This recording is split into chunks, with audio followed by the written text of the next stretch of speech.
Welcome to smart competitive school. আজকে আমি সুবীর দাস স্যারের বইয়ের শতকরা অধ্যায়ের 19 নম্বর অঙ্কটিকে সলভ করে দেব। দেখো প্রশ্নটি কি বলেছে, একটি টিভির মূল্য দুবার যথাক্রমে 40% এবং 10% হ্রাস পেল, মানে কমে গেল। তাহলে মোট হ্রাসের হার কত? আমরা 17 এবং 18 নম্বর যেভাবে করেছিলাম ঠিক একই রকমভাবে সলভটা করব। তাহলে প্রথমে কি বলেছে, 40% হ্রাস পেল এবং আবার দ্বিতীয়বার 10% হ্রাস পেল। তাহলে ধরো আগে 100 টাকা ছিল, 100 টাকা থেকে কমে কত হয়ে গেল?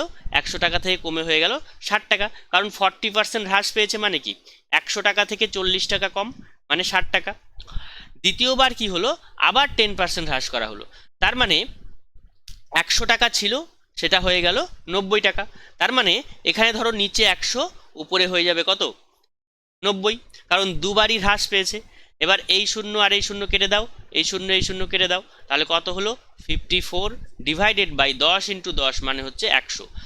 তার মানে কি হলো, যে নিচে হচ্ছে 100, উপরে হচ্ছে 54, অর্থাৎ আগে 100 টাকা ছিল, এখন 54 টাকা হয়েছে।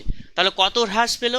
100 - 54 মানে 46।